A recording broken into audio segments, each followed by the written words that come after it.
Jay here, and join me for this complete review of Necromunda articles in White Dwarf magazine.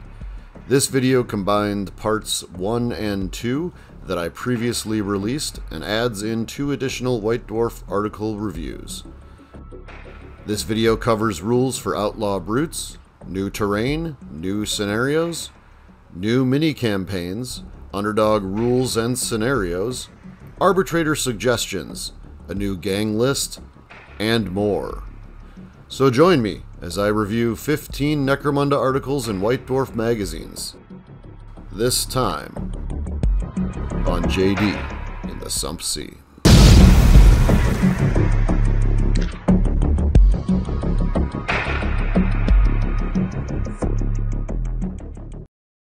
I want to start off by saying that all these White Dwarf magazines are available on eBay, or you should be able to find them on eBay, and they're usually not that expensive, between $5 and $10 usually at the most. So these rules are not that difficult to come by, luckily.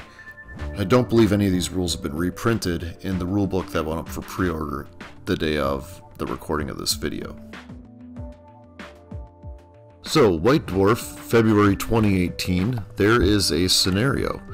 It's called the Gauntlet. This scenario uses the Badzone Delta tiles, and it is a Zone Mortalis style game. There's attackers and defenders. The attackers are known as the runners, and the defenders are known as the hunters. This scenario has rules for whether you're playing this in a campaign or whether as a one-off skirmish. So you want to set up the battlefield as shown on page 111. In this scenario, it says that all the doors begin closed but not locked, with the exception of the vault door. So the objective for the attacker is to break into the vault and open the loot casket, retrieving the chrono crystal. The defender's objective is to stop all the runners by putting them out of action. The attacker deploys first. You deploy all your runners anywhere in the shadowed area of the unlit crossroads tile. That is the tile to the far right on page 111. The defender then deploys their hunters as detailed in the From the Shadows Below section. The attacker has priority. The attacker also goes first. So the fighters that are deployed as lurking in shadows are not active, and they have no effect on the game until they're deployed. So when is the defender's turn to activate a fighter, they can choose to either pass, taking no action, or they can activate a fighter as normal, a ready fighter as normal. You move a fighter from the shadows onto the battlefield, placing it anywhere on the battlefield 1 inch away from an enemy, or send a fighter back into the shadows, removing them from the battlefield. Fighters placed from the shadows are not ready, and they must wait until the following round to take actions, and fighters engaged by enemies may not be sent back into the shadows. What's interesting is this scenario also says that nobody needs to make bottle tests, and both players get 2 tactics cards, and the battle ends when one of the runners opens the loot casket in the vault, or there are no runners left on the battlefield. If the attacker claims the chrono crystal, then they are the winners, otherwise the defender is the winner. So both sides are assumed to be involved in the gambling, so there's also rewards for campaign only, and there's gambling on this. So the outcome of the run, they gamble on the outcome of the run, so they would get 10 credits for each opposing ganger or juve taken out of action, 20 credits for opposing champions taken out of actions, and 40 if the opposing leader is taken out. The attacker can also sell the chrono crystal if they get it for 2d6 times 20 credits, or hold on to it, as it might be useful at some point in the future. Taking part in a Rust Town run is not about territory, and so no turf changes hands in this scenario. So that is the Gauntlet. It's actually kind of a neat game, even if it's just a one-off. You could always replicate these tiles. You don't have to have the Badzone Delta tiles necessarily. You could set up some sort of board that is similar to this and make all sorts of traps. It'd be a fun kind of scenario. But anyway, yeah, that's the Gauntlet, the Rust Town Run. That was White Dwarf from February 2018, the first one that we're looking at. The next one we're going to look at is from April 2019. Now this White Dwarf doesn't actually have any rules. This is the one exception to my video here. This one doesn't actually have any rules. So this one though has some pretty neat stuff. I thought it was kind of a cool one to include in this video. These are all rather, most of these magazines, at least the first part of the video, are older ones. So this is like kind of closer to when Necromunda first came out in 2017 and 2018. So they kind of want to just introduce people to the game and what it is and what it means to play Necromunda. So this first part of the Necromunda coverage of the White Dwarf goes through the art of the Underhive. It shows different house heraldry, some very cool icons, and then that large ambot as well at the beginning. And then the next couple of pages, there's some artwork from gangers from the different houses, starting with Eschers, and then there's a Goliath, a couple of Orlocks, and a Van Saar, Caudor, and then Dalak. And then the next section is actually a battle report, and this is a really cool battle report. This terrain, I believe, is terrain at Warhammer World. There's 4 different gangs involved in this, and they're all bigger than 1,000 credits. None of these are starting gangs, basically. The first gang is the Hired Guns, Jerico's Profiteers. This one's really cool because they're all bounty hunters. So it's just a bunch of bounty hunters, named bounty hunters. The next gang is the House Orlock Sump Dogs, and this actually has Slate Merdena and his dog Macula, which are some great Forge World minis. It's like really neat looking gang. Next gang is the House Goliath, the Iron Lords, and this gang is cool because you've got an Ambot in there and a Sump Croc. Also, the Sump Croc's also from Forge World, so it's a neat looking gang. Then you have House Dalak, the Silent Ones, and this one also has the Ortrum 8-8. That's another Forge World character model. So all these gangs are larger than 1,000 credits, so they're not starting gangs. But it's definitely some interesting inspiration. You get to see how gangs are built, how different people build gangs differently, and I've always found that interesting. Seeing how other people build their Necromunda gangs. That's something that I've always been really interested in looking at. And so this article can give you some interesting inspiration for how gangs can be built. And then, of course, it's this really cool deployment, page next, and the terrain in this is just fantastic. It's definitely worth a look, definitely worth a read if you're into cool terrain and you're into, cool gangs and battle reports. I don't know. This stuff is one of the reasons I used to get White Dwarfs back in the 90s when I first started playing Warhammer, was stuff like this. So, yeah, there's the battle report, and after the battle report, you've got a story, the Tale of Jerico. And I mean, how great is this, too? Introducing people who've probably never heard of Jerico to the Jerico character. He's one of the coolest, most iconic characters in all of Necromunda. And he's just so cool. And yeah, you've got a story about him. So it's pretty cool. So that's basically White Dwarf April 2019. It's not got a bunch of rules, but it's got some neat background and a cool battle report. Alright, next we're going to look at May from 2019. So the May 2019 White Dwarf has rules for Perpetual Campaigns. So Perpetual Campaigns are basically campaigns that continue on. They won't stop just because we've played through, say, 6 or 7 weeks of a campaign cycle. So in this article, they describe ways that you could have campaigns continue beyond those first, say, 6 or 7 weeks. One way to do it would simply be to loop the campaign phases.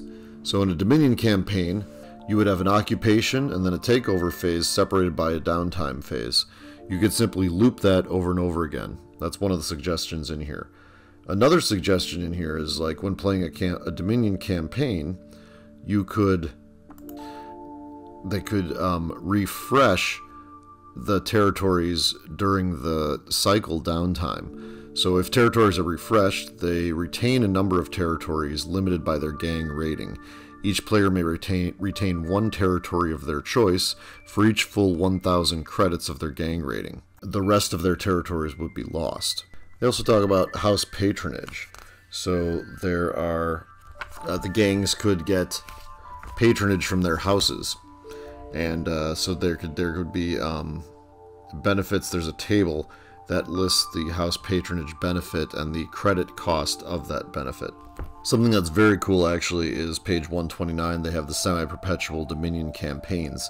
They have the triumphs that were gained by a gang, and then the benefits that that gang would get in the next campaign if you splinter the gang for the next campaign that you play that gang in. In a perpetual campaign, as gangs get larger, the number of fighters will increase, and this could result in one gang having an unmanageable amount of fighters at once. So the Arbitrator could place a limit on the maximum number of fighters a single player could field in a scenario with unlimited custom crew selection. And there is on page 130 a chart showing the maximum crew size with a maximum gang rating next to it. This article also talks about underdogs. What's interesting is not only is the underdogs talked about here, but then they also talk about overpowered gangs and going out in a blaze of glory. So a gang that might be higher than a limit at the start of the campaign, they talk about the Arbitrator creating a cap of a gang size credit-wise during a campaign. So let's say a gang gets above 4,000 credits, well, that would be it for that gang. So an Arbitrator would decide that at the beginning of the campaign, and any gang that gets up to 4,000 credits, they're done. And they go out in a blaze of glory. And going out in a blaze of glory, they'd play one last scenario. And there's this scenario here called Escape the Hive on the next page, page 132. And this is a very cool scenario because this overpowered gang has now decided, well, it's time to go. We're too good for these people. And they're trying to get to a ship to take off from off-planet. So that's basically what this is about. It's a very, very cool scenario. Very unique, I think, in Necromunda too. So the defender in this scenario is the Arbitrator, or another player or a number of players in the campaign. Potentially the rest of the players in the campaign if that one gang got big enough and there's, you know, enough other players to want to do this.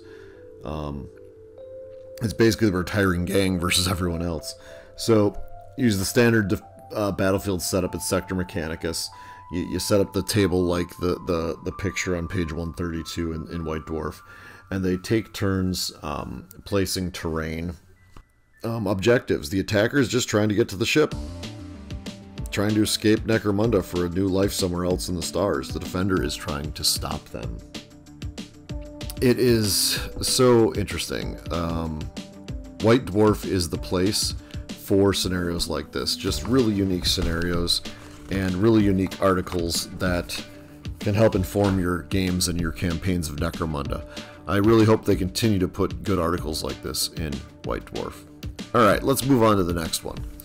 Next White Dwarf is October of 2019. There were a lot in 2019. So this White Dwarf's article is Assault on Precinct-Fortress 17. This is a mini campaign, and it pits the enforcers against a group of outlaw gangs, or a gang or gangs. And the way it works is the enforcers have a fortress that they're defending. They're the defender, and they agree with the attacker how many scenarios they're going to play. So there's 5 scenarios in this White Dwarf magazine, in this article. You play the first scenario always. Then you pick how many scenarios you're going to play between the first and the 5th scenario. So you could agree that you're going to play 1 or 2 or 3 scenarios. If you play just one scenario, then it puts the pressure on the attacker to overwhelm the defender sooner and with fewer opportunities to whittle down the precinct's defenses, and so it's more challenging for the attacker. If you play with 2 optional scenarios, then it's about even as far as the attacker and defender are concerned as far as difficulty. If you play 3 scenarios, then it's actually more difficult for the defender to win the campaign. So once you do that, once you decide how many games you're going to play, you build your crews. The enforcers get 1,500 credits. When you build the terrain, you need to have a section for prisoners that can be released by the attackers. The attackers are 3,000 credits. Now you can play with more than 2 players. So if you play with more than 2 players, then the additional players joining the attacking side, and the attackers divide the 3,000 credits and 20 rep evenly between themselves. So you also have assault waves. So the attacker can have multiple assault waves against the defender. There are rally points for the defenders with medical assistance and reloads. It tells you how to deal with lasting injuries, recoveries, medical escorts.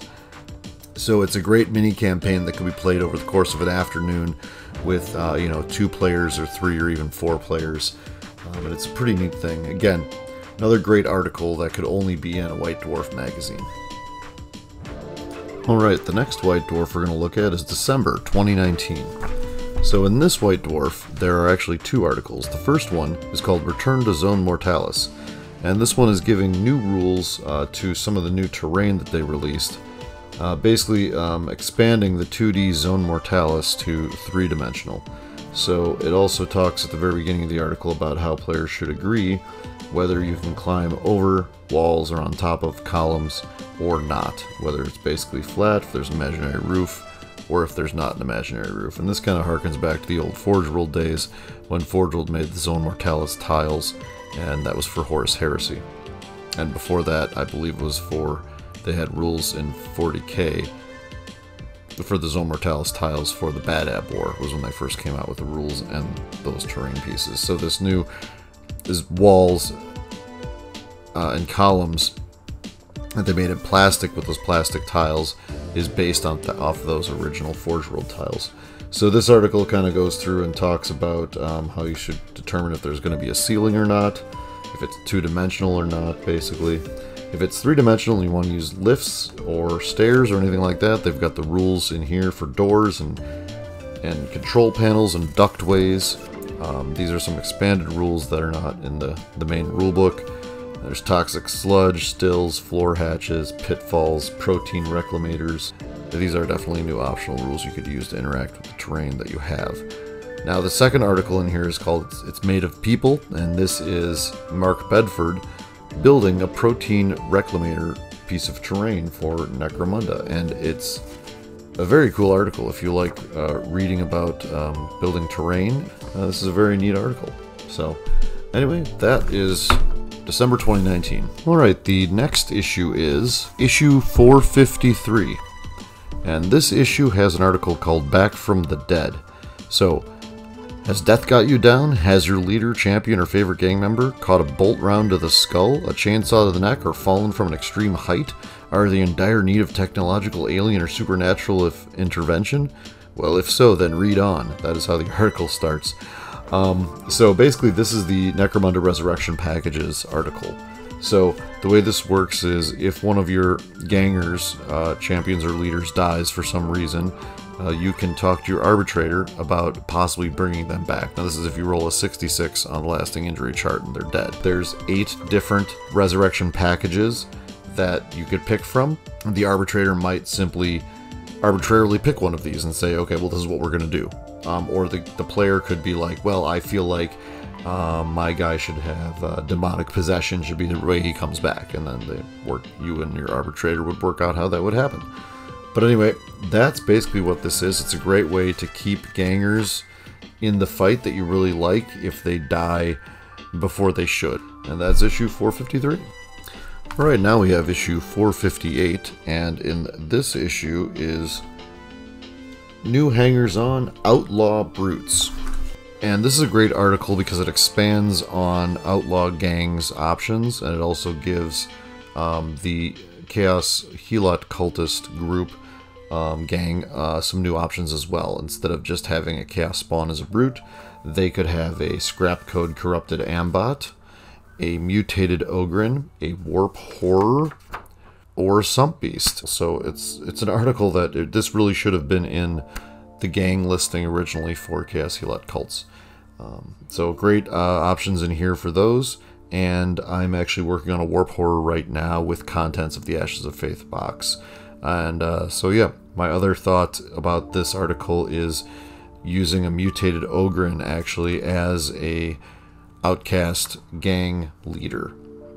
So that was something else I was going to look into, because I have a great model, and I think the rules for the Mutated Ogren would fit that model perfectly.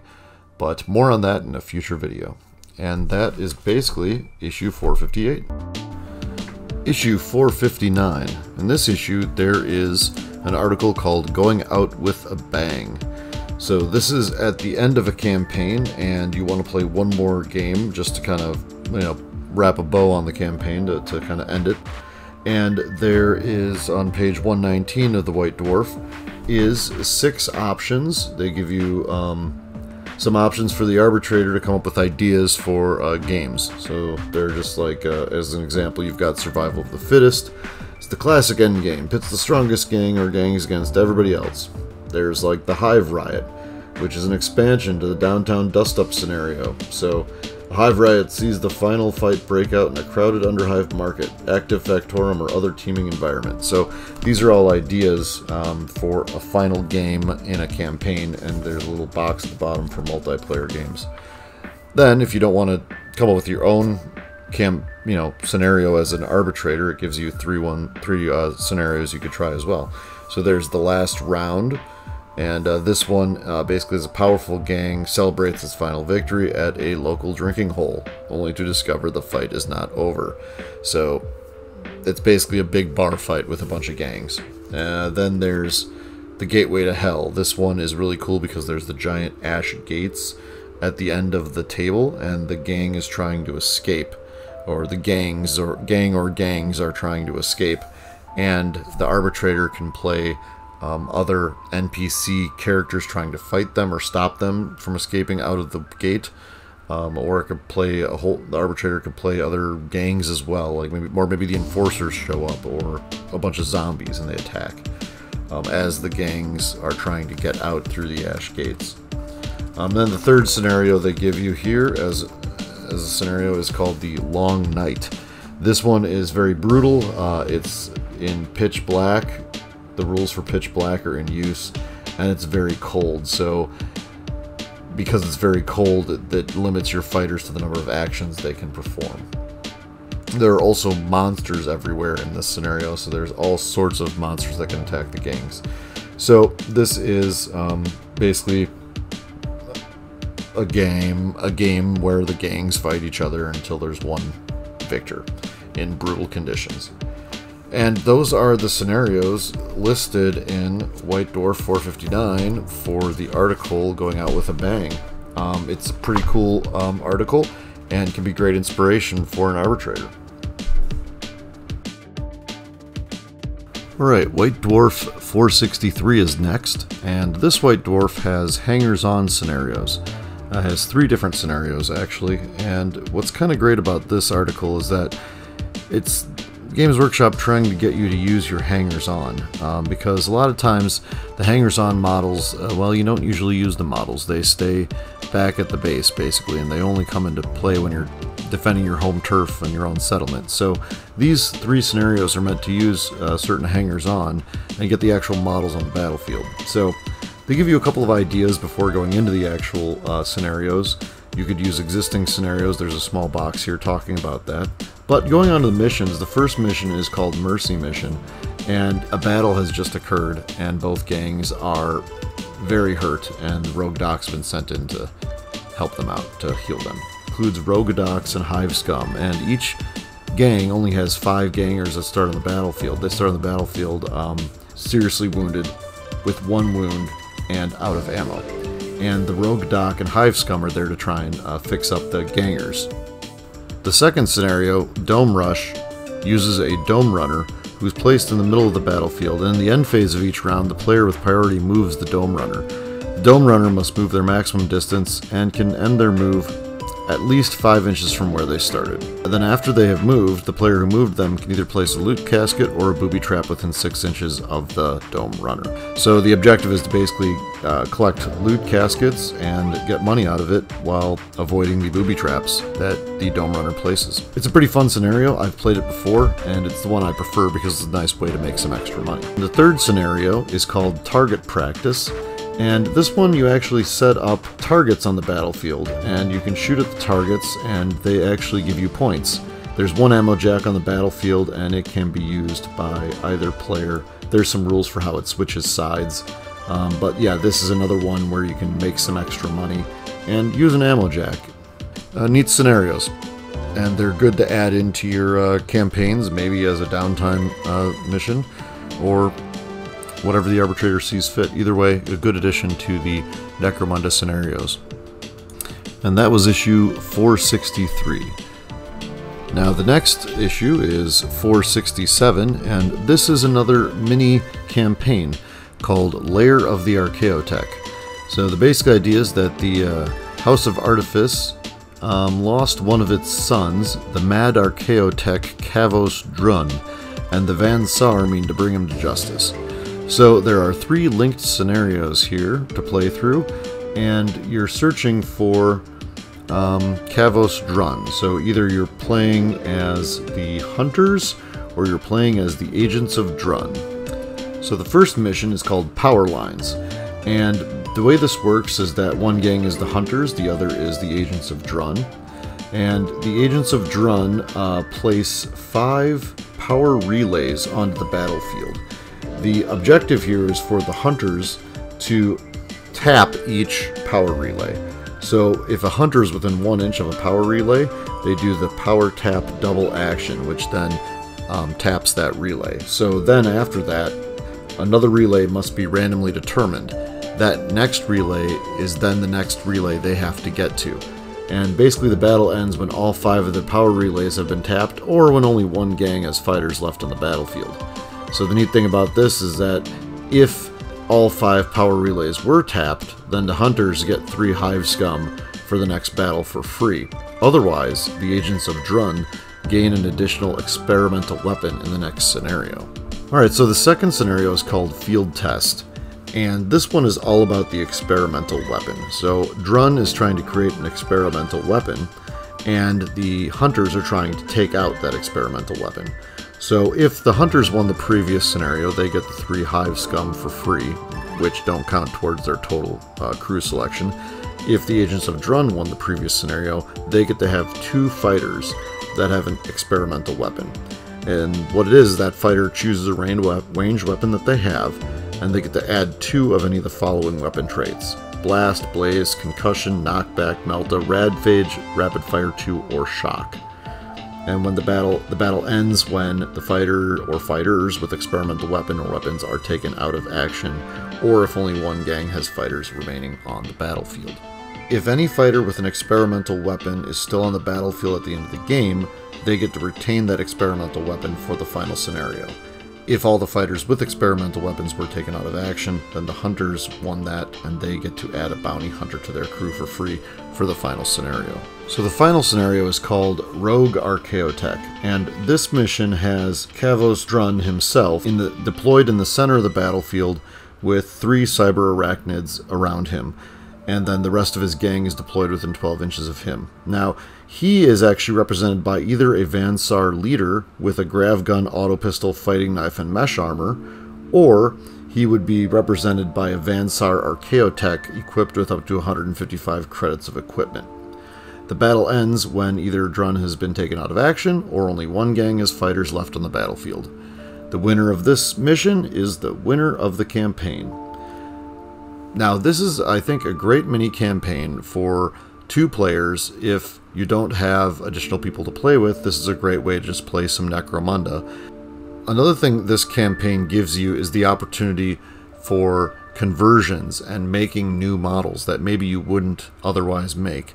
It gives you a lot of great opportunities to build a specialized character, to build some special experimental weapons, so crazy-looking guns that gangers would be wielding, and then also to make those power relays from the first scenario. And in fact, you could do all sorts of special terrain for this campaign.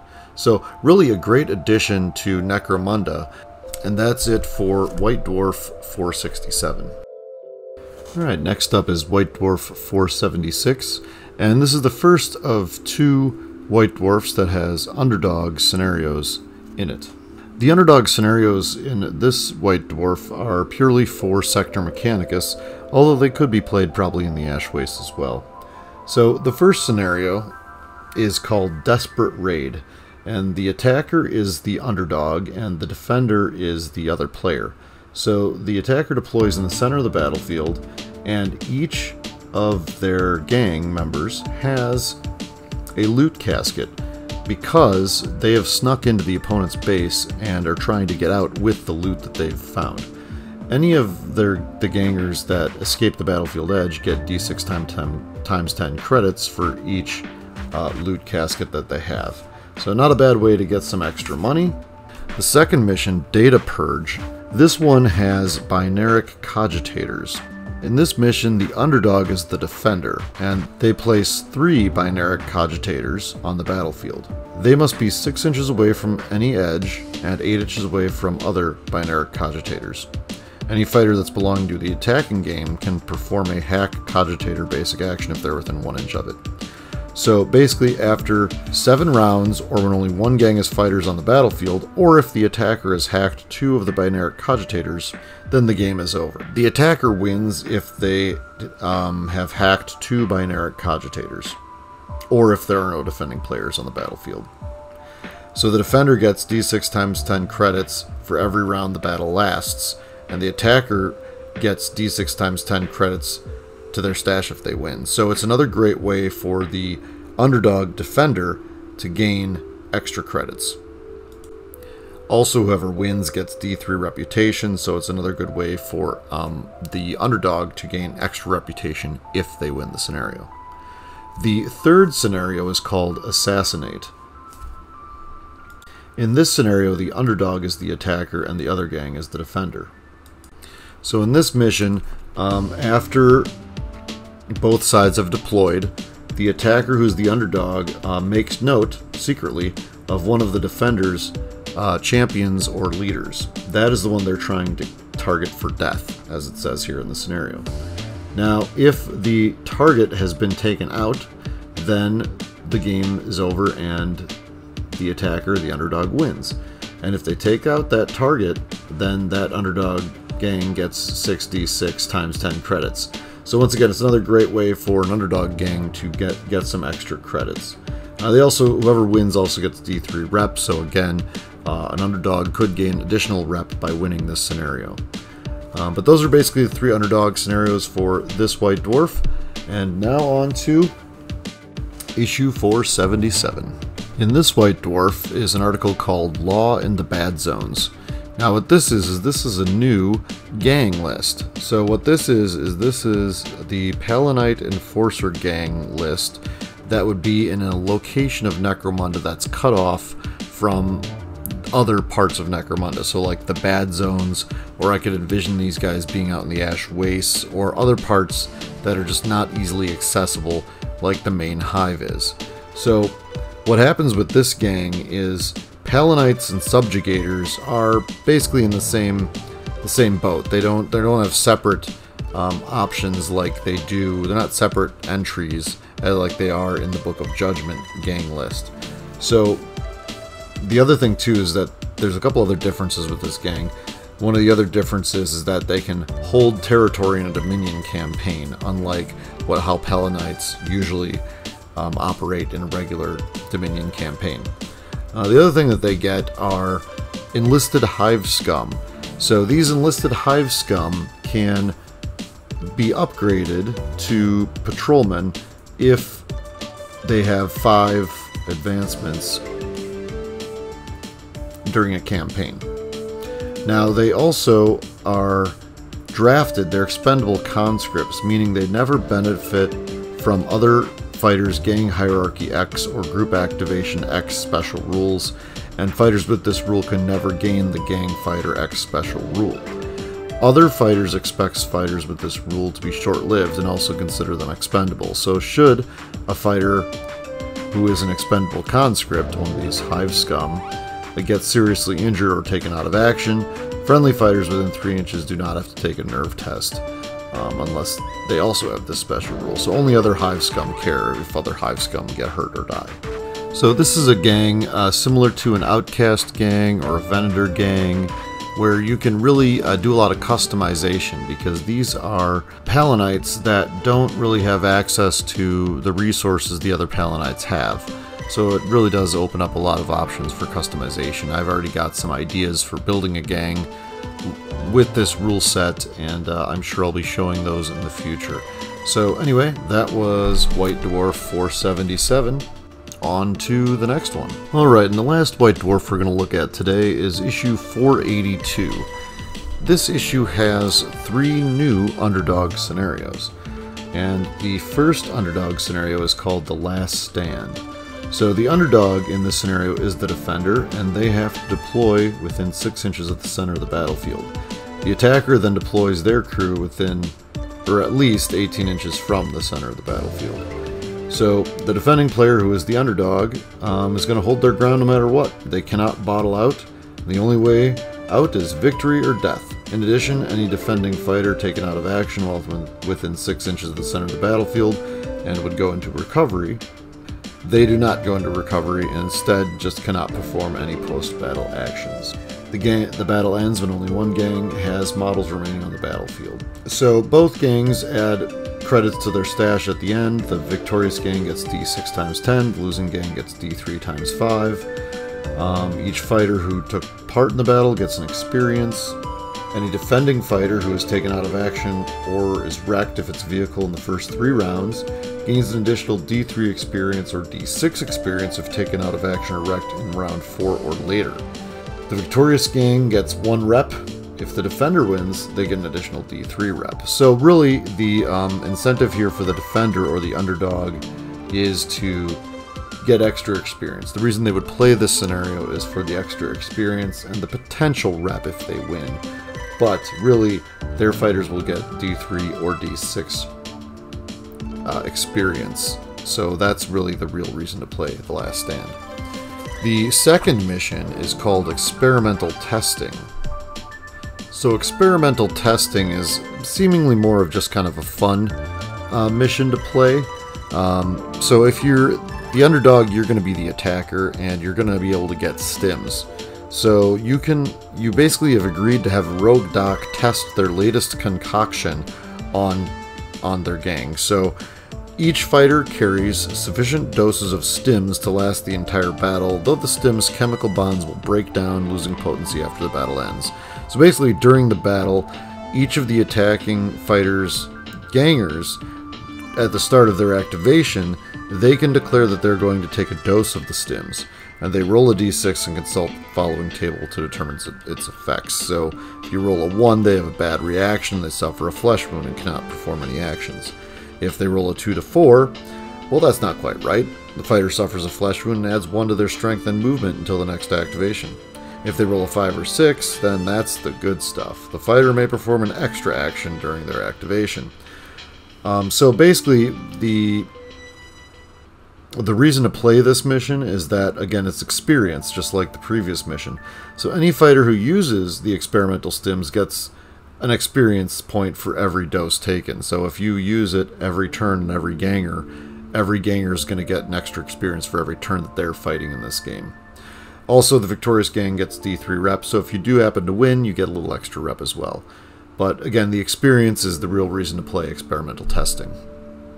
Scenario 3 is called Cargo Run. In Cargo Run, this is a Ash Waste mission. It has the Rolling Roads rule, and the attacker is the Underdog, and the other player is the defender. And the way this works is the defender actually has 3 cargo crates, and they have them on their vehicles. The attacker, who's the Underdog, is attempting to get those cargo crates or destroy those cargo crates. And so they'll get money if they destroy cargo crates. They'll also get experience if they destroy cargo crates, or if they take off hull points from the defender's vehicles. Also, the victorious gang gets D3 reps. So again, this is another way for Underdogs to gain additional experience that otherwise would be more difficult to come by in a regular campaign setting. So all 3 of these Underdog scenarios, unlike the other 3 Underdog scenarios in the previous White Dwarf, these 3 scenarios focus on giving the Underdog experience for accomplishing their mission, as opposed to credits for accomplishing their mission. In that way, I think these are a little bit better, because in Necromunda, at least before the new rulebook, which is set to be released soon, in Necromunda, experience is more difficult to come by than credits. Also, gaining extra experience over your opponent in a scenario is a better way for an Underdog to advance themselves. It's a better way for them to advance themselves than getting more credits. So again, I think these 3 missions are pretty good as Underdog missions, especially if you're playing in the Ash Waste. Now there's a specific Ash Waste Underdog mission called Cargo Run. So that's it for White Dwarf 483. So here's an addendum to the White Necromunda and White Dwarf video. I've got 2 new White Dwarfs that I wanted to add into the video, so I'm going to review those here. But first, I just wanted to show you this cool playmat. I just got this at Gen Con, and I thought it was pretty neat. It's got all the old artwork from the old codexes from 2nd edition. Alright, so the first White Dwarf I want to look at is January 2018. So the article in this one is a new scenario called Claim the Spire. Now, this one, basically the idea is to get as high up on the table as possible, as far away from the base level as you can. So the way it works is it says the battlefield should be laid out in a different way. Instead of using the standard battlefield, you should lay out the terrain so it creates a series of large spires and tall structures close to the center of the board. Each spire should have plenty of levels for gangers to fight upon, as well as a series of walkways linking them to each other. Scatter terrain is placed as described, yada yada. So this uses some really old, this references some older rules from the original Gang War books that came out back in 2017, 2018. So if you do play this scenario, you'll probably have to adjust some of this to make it work in the current Necromunda. But it's still a very interesting idea for a scenario. The other interesting idea in this is the tactics cards. Instead of you randomly drawing them or you get to pick them, each gang actually starts with 3 specific tactics cards. In this case, it's Frag Trap, Blood Debt, and Last Gasp. So it makes both gangs have access to the same tactics, which is kind of an interesting idea. So the objective basically is to try and get the highest ground, while also inflicting heavy losses on the rival gang. So at the end of each turn, the gang with the highest placed model gets 1 point, and if both gangs are tied, they each get 1 point. Additionally, the gang will score 1 point for each enemy ganger that goes out of action. So at the end of the battle, if there's no fighters on the board at the end of the round, the battle ends. And if the gang bottles out, also you roll a d6 at the end of the round. On a 4 or more, the game ends. Otherwise, it keeps going. And then it's a 3 or more, and then it ends at the next round, etc. So if a gang bottles, the game will be over fairly quickly after that. So whoever wins is the one that has the most points. And if there's only one gang left at the end, then they're the ones who wins. Otherwise, whoever has the most points wins. So, rewards, in a campaign, a gang that is victorious gets D3 times 10 credits. If it's a draw, nobody gets credits. That would be something you might want to adjust to make it in line with the newer scenarios, like D6 times 10 credits instead of D3. Anybody who takes part in the battle gets an experience. The leader of the gang that was victorious gets an experience. If it was a draw, no leader gets experience, so that's probably fine. The turf, this is really in relation to the original campaign that Necromunda had, so you can probably ignore that. Reputation, this is actually really cool too, what they do here. So the victorious gang gets 3 rep. However, each gang gets 1 rep if it was their first battle against the opponent. So that's kind of I think that's kind of different than most current scenarios. And then also, you can get additional rep if there's a gang that is fighting. So basically it says here, the gang with the lower gang rating gains 1 reputation for each full 100 points of difference. For example, a gang with a rating of 1000 that faced a gang with a rating of 1230 would gain 2 reputation. If either gang bottled out, they lose a rep. So this is actually an interesting idea to give rep to gangs playing this who are like an underdog. So this is another underdog modification that could be used in any scenario, where you get additional rep per 100 points of difference. So that's kind of a neat idea this scenario also introduces. So the cool thing about this scenario is the idea with the different types of rep you can get. The tactics cards, where you would get 3 specific ones instead of random ones, or making each person pick their own. And then the battlefield. The battlefield needs to be vertical, and needs to have multiple spires, it says, in the middle of the battlefield, connected with, walkways. So very cool scenario, rewards you going up instead of simply fighting the opponent or capturing objectives. Alright, so that was January 2018. The next White Dwarf is issue 457. Now, this one doesn't have specific rules for Necromunda, but it does have a very interesting article about Necromunda, about the Dust Falls campaign. So let's go to that page. So the Dust Falls campaign is a campaign that was fought at Warhammer HQ. And what was cool about this one is that John Blanche participated, and a lot of the people playing in the campaign decided to kind of make up their own gangs before a lot of the current miniatures existed. So in 2018 is when they ran this campaign. So they made a lot of they did a lot of conversions using other models from other Games Workshop lines, not necessarily just Necromunda. John Blanche even has a gang, and this is his House Caudor gang. It's a pretty neat gang to look at, and each of the people in the campaign talk about what their gang was, how they built it, and how they were going to play the gang. So it's a pretty neat pretty neat inspiration is looking at these really unique gangs. There's this gang, a Delac gang that, you know, they've got this guy here who looks like he's from Army of Darkness, you know, and you've got like an assassin-looking person and an amble. You know, this gang here looks like, you know, they're been corrupted by Tzeentch. Very cool. They've got beastmen and all sorts of things in there. And then this gang here is an Abhuman warband. This actually is a bunch of beastmen. And then this one is using old miniatures from Confrontation. So really, really old Games Workshop miniatures. So looking at that is very cool. Reading about what they did is very cool. But the part that I also think is very, very useful for an arbitrator, at least for Necromunda, is this section on page 127 at the end of the article, the Running Your Own Campaign article. 9 pieces of advice here that an arbitrator should look at, and is very, you know, could be very helpful for them when running a campaign. So point number 1 is start early. Schedule a start date a month or 2 in the future to provide time for participants to build and paint their gangs and to gather terrain. Use this time to encourage them to create background for their fighters, name them, think about where they come from and their leaders' goals, and so on.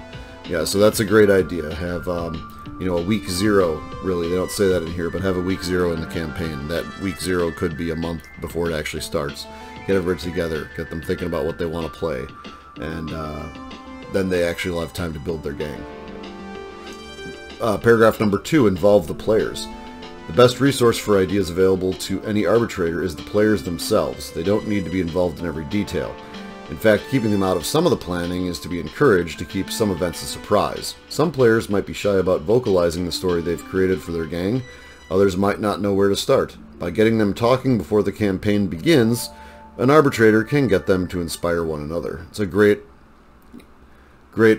suggestion there. Have the players talk to each other about what gang they're playing. Have them talk to you, and so you know what they're playing as the arbitrator. Number 3, listen to the players. Once the players are enthused and talking freely, they'll give the arbitrator loads of ideas and narrative plot devices without even realizing it. Maybe there's a past rivalry between 2 players. Perhaps there's an alliance forming between a group. Listening to them will give the arbitrator ideas to explore during the campaign. Keeping a close eye on grudges, alliances, and acts of generosity and treachery will provide the arbitrator with no end of plot lines to explore. Another great suggestion, definitely listen to the players. Think about the setting, number 4. This is another very important one. Is the campaign set in an established Underhive settlement like Dust Falls? Or is it one of the arbitrator's own creation? Does it have specific industries that can be reflected in the terrain and that can be used as plot points? Is there a corpse starch processing plant here, or perhaps a lot of metalworking? Maybe it's a distribution hub where goods move between levels and hives. Thinking about such things will help make the setting evocative and give ideas for scenarios and the power struggle set to unfold. Setting, I think, is very important in a campaign. where the campaign takes place in the Hive, whether it's a very specific location or a more generalized location. Like, does it take place in the tunnels in Zone Mortalis underneath the Hive? Is it in a Sector Mechanicus area of the Hive where it's more open? Is it on the Sump Sea? Is there water involved? Is it out in the Ash Wastes? You know, the very generic setting. Or is it a real specific setting like what Gilder's Ford Radio does, where they have a very specific setting in place with locations where they fight over campaigns? So that's, thinking about the setting can really help the campaign feel more interesting and engaging for the players. And for the arbitrators, more interesting. Number 5, plan the battles. Come up with scenarios that place the gangs in unusual situations. They could be converging on a warehouse that Underhive gossip says holds something valuable. Maybe several gangs are hunting a Xenos life form that's escaped. This can be escalated by introducing unexpected enemies such as guild watchmen or broods of Xenos more powerful than anticipated. Encouraging a bit of cooperation between deadly rivals adds an extra level of interest, and it's always fun to see how quickly some players stab their friends in the back. It's a great idea, having the arbitrator plan the battles before each week. That is a lot of work for an arbitrator, but it can be very rewarding. It can be very specific battles. There's a lot of missions that have been published that have a lot of very specific things involved in them. You can make up your own missions too. It's a great idea. Number 6, fight multiplayer battles. This is easy to do and it encourages more group interaction. One-on-one battles are great fun, but bringing together several players or even an entire group can really help to build excitement and intrigue. I think it's a great idea, and I don't think it's an every week idea either. I think you should do the multiplayer battles, you know, during the downtime week if you're doing the 7-week idea of the Dominion campaign, or you could start off a campaign with a big multiplayer battle. You could end the campaign on a multiplayer battle, or maybe you have a specific one on week 3 that you decide we're gonna do this specific battle with everybody or with 3 or 4 players. Multiplayer battles are fun. I agree with number 6, fighting multiplayer battles. Suggested number 7, don't worry about the details. It's fine not to worry about certain rules, rolling for lasting injuries, for example. These rules exist to make the game fair, but sometimes it's okay to let the action dictate the injuries rather than roll of the dice. It's actually a very interesting suggestion. Similarly, if the players have an idea of how they want to develop their game, facilitate that. So let's go back to that. The action dictating the injuries. If someone falls off of a gantry far up in the Hive and you fall, you could imagine them breaking a leg. Maybe their movement is reduced by 1, or maybe they have to go and get bionics, otherwise they'd be immobile and they wouldn't be able to walk. That'd be an idea as an arbitrator, that you could have specific injuries happen depending on the you know, what happens to them in the game. It says, in addition to that, it says, similarly, if the players have an idea of how they want to develop their gang, facilitate that. The gang composition rules and the way gangs earn and spend credits are there to keep things neat and balanced. In an open play campaign, if a player has a narrative reason to include something, or they've won something from a scenario, or they want to promote a Juve to a champion based on their heroics in battle, let them. If everyone taking part is committed to telling a story rather than winning a game, balance issues can be easily smoothed over. So that's another good point. I didn't touch on that much. This Dustfall's campaign is what they're calling an open campaign. So it's less structured. It's not so much like a Dominion campaign as it is let's play some games and see what happens type of campaign, basically. So this don't worry about the details section is very makes a lot of sense in that kind of a campaign. Number 8, arbitrate the battles. Make spur-of-the-moment rulings during games based on the unfolding narrative. Perhaps the fighter that climbed onto the utility vehicle can indeed make it move and use it to block a door. This was, of course, before the Ash Waste rules were released. Maybe that rogue Ambot one gang managed to take control of can use its Meltifist to destroy a crucial walkway. The arbitrator has the power to change the rules and to make decisions. Don't be afraid to do just that. The reactions of the players will indicate if it's the right thing to do or not, and if they enjoy it, it's probably worth doing. Arbitrating the battles is fantastic, and if you're an arbitrator and you're running a campaign, I highly recommend you attempt to arbitrate at least some of the battles, if not all of them. It might be difficult to do all of them, but maybe have several battles, during a phase of the campaign that you arbitrate. And of course, number 9, have fun. Right? The Arbitrator plays the role of fate in a campaign, predestined or otherwise, of luck, both wonderful and terrible, and sometimes of an uncaring universe out to get the gangs. They're also playing the role of a director, ensuring that the action continues and that everyone in the story gives the best performance possible. Embrace and enjoy that role. I agree. If you're going to be arbitrating a campaign, make it fun for yourself, make it fun for everyone else. You're there to help the campaign happen, have the players enjoy themselves, enjoy the campaign, and you should try and do the same as an arbitrator. So anyway, this is, White Dwarf number, 457. Really great campaign advice in the back, and I recommend trying to find it if you can.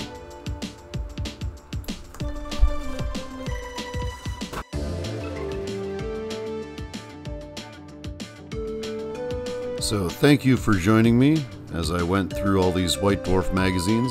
Again, in the description below, there are timestamps that allow you to navigate the video a little easier. And my goal with this video was not to get every single White Dwarf that had a Necromunda article in it, because some of the Necromunda articles in White Dwarf are simply painting articles.